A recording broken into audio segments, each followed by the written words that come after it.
he's been seen, of course, in public for the first time since the announcement of his cancer diagnosis. Royal editor Russell Myers joins me now. So right now he's gone home. He's gone to Sandringham, which I always think is. That's what where he calls home, isn't it? So he feels most comfortable. Yeah, it's quite telling that before his treatment for the enlarged prostate, he was at Sandringham, and I think that very interesting that he's gone there back there. Place of solace for him, you know, very, very much focused on rest, recuperation. We understand he's going to be coming back to London to have this sort of weekly treatment, and it may last a good few weeks. So it's very important that he's in the right frame of mind for Absolutely, and he's got the helicopter, because, you know, sometimes to get from London to Norfolk, I love Norfolk, it's beautiful, but to get there is actually quite difficult. But if you've got a wee helicopter... If you've got a chopper, then you're doing all right, yeah. Now, before he got in that helicopter, he met his youngest son, which was fantastic. Now, everybody's reading into all kinds of things. I know it wasn't the longest meeting in the world, but it's enough time for all the important things to be said. Well, yes. I mean, listen, Harry made sort of a 10, 11-hour dash from Los Angeles to London, then taken across town, went to see his father at Clarence House, but just a 30-minute meeting. I mean, they hadn't seen each other for 9 months, and that was at the coronation. Well, again, and a very, very sort of fleeting meeting. I don't think they really saw... They didn't. You're right. They didn't spend any sort of quality time together. He hardly saw anything. He was behind Princess Anne's big fairy hat. Do you remember?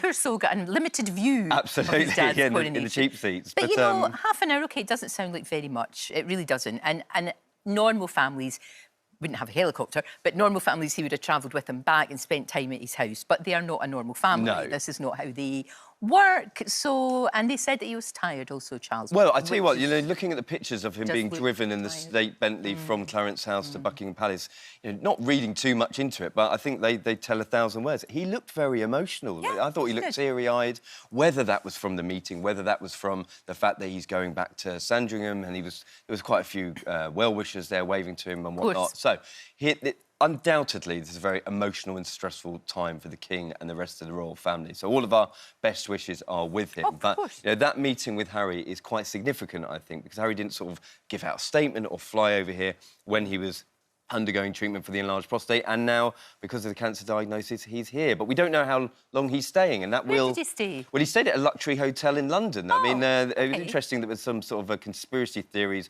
floating about online saying he was in the back of the chopper going back to Sandringham. But, well, that would have been nice, wouldn't it? Yeah, it would.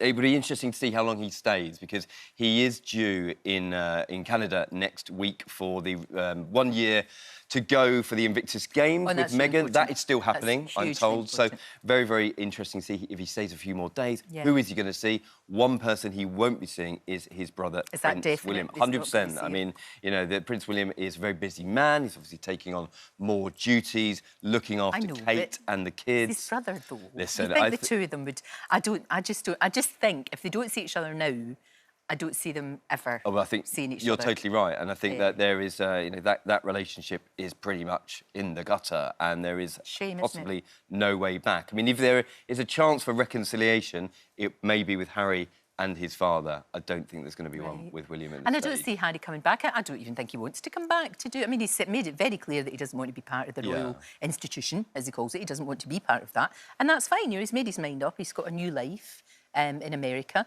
and there's been a lot of speculation about could he actually help out? Well, listen, I don't see it. They are worlds apart. Yeah, and I don't see it. Telling in terms of Charles's diagnosis that he's come here to be with his father's side, 30 minutes or not. Yeah. There is absolutely no way back for Harry in terms of working for the institution. I don't think he wants to. No, I mean, but, he's got a good life to himself over there. Yeah, why would he? It seems all right, doesn't it? Yeah, he seems very, very happy. And also, when we talked about Princess Anne, you know, she's taken on a lot.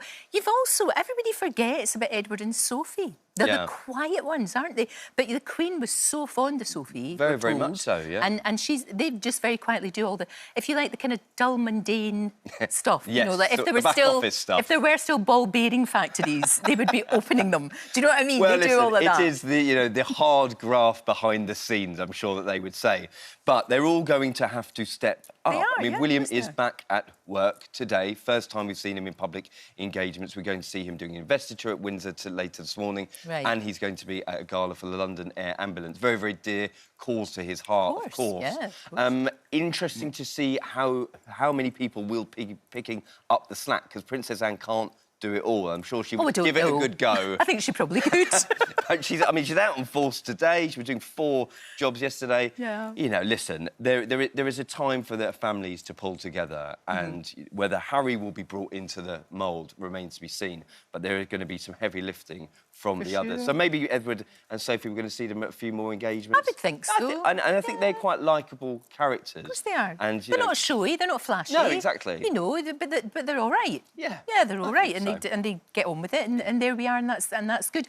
And obviously, with William, there's a lot more for him to do. Of course, there is, and we hope that the king gets better. But clearly, he is frail, you know, and he's going to be fragile, and he's going to be not well for a little while. So he's going to have to do more of that. Yeah, I mean, listen, there's two big issues here for William. That his father is going to be incapacitated, i.e. not at work. He's going to... any treatment for cancer is going to be gruelling physically and emotionally. So he's going to have to concentrate on his rest and recuperation. Very interesting that the king is going to be sort of focusing on the mind and body. And, you know, he's always been a devotee of fitness, getting out into the outdoors. And he does an 11-minute routine twice a day called 5BX. It's all about sort of moving your body, sit-ups, press-ups, moving your arms, devised by the Canadian Air Force. And so his fitness programme may hold him in good stead. And a lot of doctors we've been speaking to have said, listen, when you are facing these type of battles, fitness and a good positive attitude is what will get you through. So best of luck to him. Oh, completely. Thank you. Thank you. Very much, Russell. Thank you so much.